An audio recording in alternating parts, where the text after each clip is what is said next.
Hello friends, कैसे हो? चलो शुरू करते हैं। आज की कहानी का नाम है समुद्र मंथन। लाइक और सब्सक्राइब करने मत भूलिएगा। एक समय की बात है जब दुर्वासा ऋषि जंगल के रास्ते अपने घर जा रहे थे। तब देवराज इंद्र के साथ उनकी मुलाकात हुई। उस मुलाकात में दुर्वासा ऋषि और देवराज इंद्र के बीच कुछ अनबन हो गई। उसके कारण दुर्वासा ऋषि ने देवराज इंद्र को श्राप दे दिया।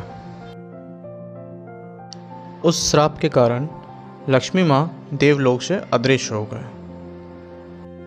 लक्ष्मी माँ के जाने से देवलोक के सारे देव शक्तिहीन और निर्बल हो गए। जब ये खबर दैत्यों को मिली तब दैत्यों ने देवलोक पर हमला कर कब्जा कर लिया। तब ब्रह्मदेव के उद्देश्य देवराज इंद्र और अन्य देव भगवान नारायण के पास पहुँचे। देवराज इंद्र, घबराने से कोई काम नहीं बनेगा। मेरी बात ध्यानपूर्वक सुने। दैत्यों में इस समय काल की कृपा है, इसलिए तुम्हारा उत्कर्ष और दैत्यों के पतन का समय नहीं आता तब तक तुम उनसे संधि कर लो, क्योंकि यही तुम्हारे कल्याण का उपाय है। क्षीर सागर के गर्भ में अनेक दिव्य पदार्थों के साथ साथ अमृत भी छुपा है। उसे पीने वाले के साथ मृत्यु भी पराजित हो जाती है, इसलिए तुम्हें समुद्र मंथन करना होगा। और ये कार्य अत्यंत दुष्कार्य है, इसलिए तुम्हें दैत्यों से सहायता लेनी होगी। कूटनीति भी यही कहती है, आवश्यकता पड़ने पर शत्रु को भी मित्र बना लेना चाहिए। फिर अमृत पी के अमर हो जाना, तब दुष्ट दैत्य भी तुम्हारा कुछ नहीं कर पाएंगे। भगवान विष्णु के परामर्श के कारण देवराज इंद्र दैत्यराज बलि के पास संधि का प्रस्ताव लेके गया।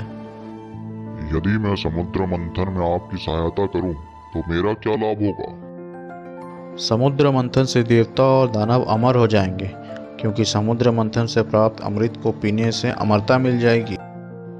अगर ऐसा है तो मैं समुद्र मंथन के लिए तैयार हूँ। समुद्र मंथन के अमृत की वजह से दैत्यराज बलि को लालच आ गई, इसलिए उसने समुद्र मंथन के लिए हामी भर दी।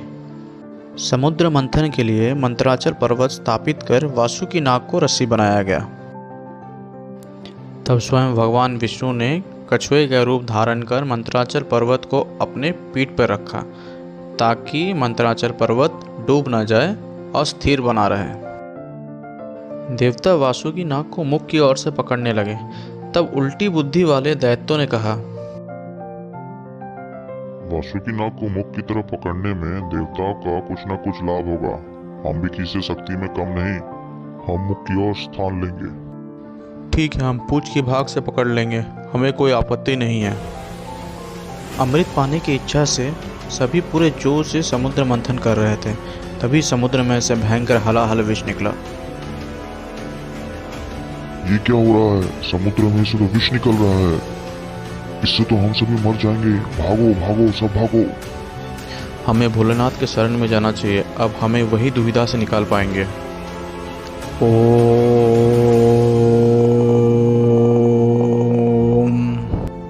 तब देवराज इंद्र अपनी परेशानी लेकर भोलेनाथ के पास पहुंचे। देवराज इंद्र ने भोलेनाथ से समुद्र मंथन के बारे में सब कुछ बताया कि समुद्र मंथन से विष निकल रहा है, जो पूरे संसार में विपदा ला रहा है।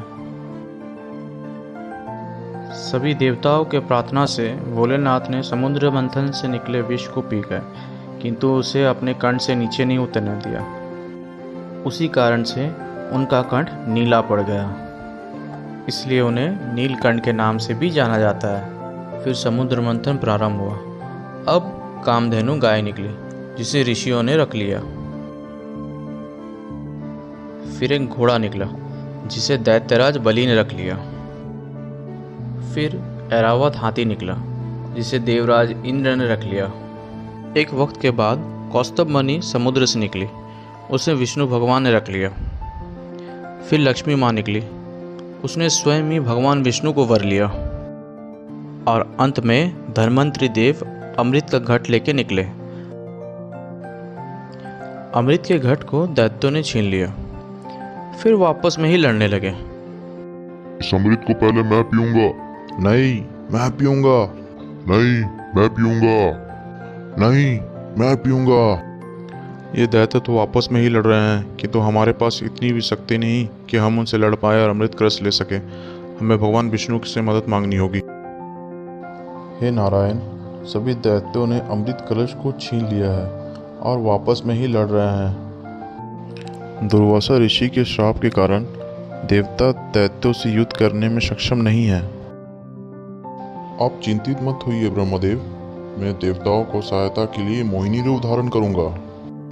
देखते ही देखते भगवान विष्णु ने मोहिनी नाम एक युवती का सुंदर रूप धारण कर लिया और दैत्यों के पास पहुंच गए। आओ सुके, तुम्हारा स्वागत है। हमें अपने सुंदर हाथों से ये अमृत पान कराओ। आप इतना आग्रह कर रहे हैं तो ठीक है, सभी दैत्य देव अलग अलग बैठ जाइए, मैं सबको बराबर अमृत पान करा दूंगी। मोहिनी रूप से भगवान विष्णु ने दैत्यों को अपने रूप और सौंदर्य से मदहोश करते हुए देवों को अमृत पान कराने लगे। दैत्य ऐसे मदहोश हुए कि अमृत पीना ही भूल गए। भगवान विष्णु की इस चाल को राहु नामक एक दैत्य समझ गया। मुझे ऐसा क्यों लग रहा है ये भगवान विष्णु की कोई चाल है, किंतु सभी दैत्य मोहिनी रूप में मदहोश हैं। वो मेरी बातों में कतई विश्वास नहीं करेंगे, इसलिए मैं देवताओं का रूप बनाकर देवताओं की पंक्ति में बैठ जाता हूँ। ये तो राहु दैत्य है जो रूप बदलकर देवताओं की पंक्ति में बैठ गया है। चंद्रमा और सूर्य की बातों को सुनकर भगवान विष्णु क्रोधित हो गए। उन्होंने तत्कालीन अपने सुदर्शन चक्र से राहु का सिर को धड़ से अलग कर दिया। अमृत के प्रभाव से उसका सिर और धड़ राहु और केतु नाम के दो ग्रह बनकर अंतरिक्ष में समा गए। इस तरह देवताओं को अमृत पिलाकर भगवान विष्णु वहां से लुप्त हो गए।